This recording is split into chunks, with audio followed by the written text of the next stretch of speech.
दोस्तों, मेरा नाम अभिषेक है। मैं जिला रेवाड़ी हरियाणा का रहने वाला हूँ। ये बात जब की है जब मेरी उम्र 16 साल की थी। मेरे घर से 4-5 किलोमीटर दूर हमारे खेत है। मैं हर रोज अपने खेतों की रखवाली के लिए जाता था। एक दिन की बात है जब मैं अपने खेतों की रखवाली करने के लिए अपने घर से 8 या 9 बजे निकला था।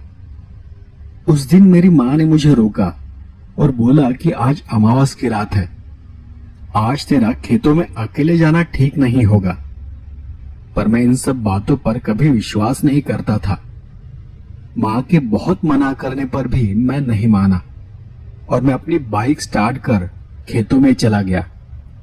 मैंने खेत पहुंचकर अपनी बाइक वहीं पर खड़ी कर दी और फिर हाथ में टॉर्च लेकर खेतों के चक्कर लगाने लगा। कुछ देर बाद जब मैं अपने आखिरी खेत के पास पहुंचा तो मुझे बहुत मनहूसियत से लगने लगी। ज्यादा ध्यान न देते हुए मैं जब थोड़ा सा और आगे गया तो मैंने देखा कि एक बरगद के पेड़ के नीचे कुछ आग सी जल रही थी।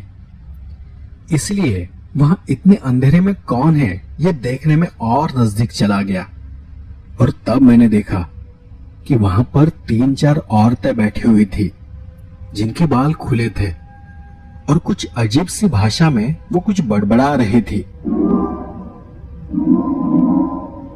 मैंने वो समझने की कोशिश की लेकिन वो समझने लायक नहीं था। कोई तंत्र मंत्र जैसा था और वो उसे बड़बड़ाते हुए अपने सर को बहुत तेज तेज घुमा रही थी। वो देखकर मैं बहुत डर गया। बहुत ही डरावना दृश्य था वो। फिर भी मैं वही एक जगह पर छुप गया और चुपके से देखने लगा कि वो आखिरकार क्या कर रही है। मैंने अच्छे से ध्यान देकर देखा और मैं बहुत ही ज्यादा डर गया। शायद ये आगे का सुनने में आपको बहुत ही अजीब लगेगा या फिर आपको बहुत डर लग सकता है। इसलिए अगर आप कमजोर दिल वाले हैं तो आगे का पार्ट न सुने। तो जो मैंने देखा था वो बहुत ही डरावना दृश्य था। वो देख मुझे थोड़ा उल्टी जैसा हुआ।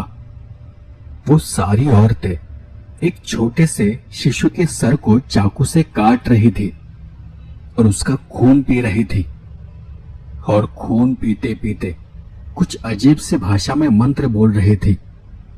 उसी वक्त वो पास में रखे हुए एक नरमुन को उस बच्चे के खून से रंग रही थी। ये सब देख मेरी हालत और भी खराब हो गई। मेरे पैर वहीं पर जम गए थे। मेरा पूरा शरीर खड़े खड़े कांपने लगा था। फिर कुछ देर बाद मैंने देखा कि उस आग में से एक काली सी परछाई बाहर निकल आई और यह देख मेरा सिर चकराने लगा। मैं उसे ठीक से देख नहीं पा रहा था।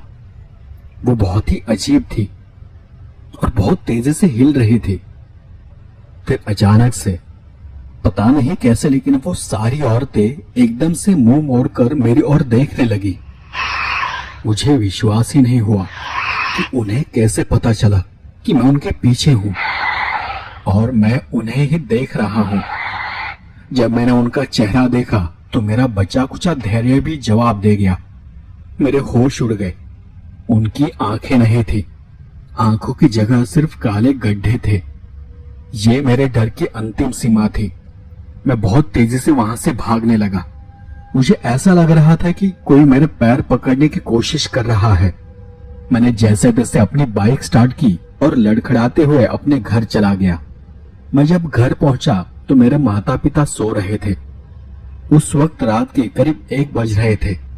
उस दिन पता नहीं लेकिन इतनी जल्दी समय कैसे बीत गया था या फिर मैं घंटों तक वहीं पर खड़ा था।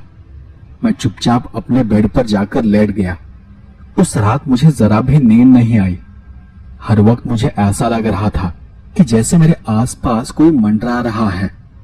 उस रात को देखी उस घटना से मुझे अंदर ही अंदर गहरा सदमा लगा था। फिर दिन बीतते गए। मेरी हालत दिन ब दिन खराब होने लगी थी। मुझे हर वक्त ऐसा लगता था कि कोई मेरे पीछे है और जब मैं मुड़कर देखता था तो वहां कोई नहीं होता था। मुझे रात को किसी के फुसफुसाने की आवाज भी आती थी, जैसे कोई अजीब सी भाषा में कोई मंत्र बड़बड़ा रहा है। जैसे कोई मेरे एकदम कान के पास कुछ बोल रहा है। मैं हर वक्त डरा डरा सा रहने लगा था। ऐसा लगता था कि अब मेरे शरीर में जान ही नहीं बची है। लेकिन फिर भी मैंने मेरे माता पिता को कुछ नहीं बताया था। मेरे माता पिता को अब चिंता होने लगी थी। वो मेरी हालत देखकर डरने लगे थे। और फिर उनके बहुत ज्यादा पूछने पर मैंने उन्हें अपने साथ हुई वो सारी घटना बता दी। मेरी माँ और मेरे पिताजी ये सब सुनकर बहुत ज्यादा डर गए और फिर तुरंत मुझे एक तांत्रिक के पास लेकर चले गए। तांत्रिक ने मेरे ऊपर हाथ घुमाया और कुछ मंत्र बोलने लगा। फिर उन्होंने कुछ क्रिया की, कुछ विधि करते हुए एक भभूत मेरे ऊपर डाल दी।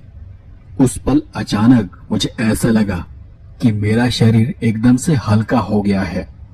और फिर उस वक्त उस तांत्रिक ने हमें बताया कि जिन औरतों को मैंने देखा था वो इंसान नहीं थी, वो पिशाचिनी थी।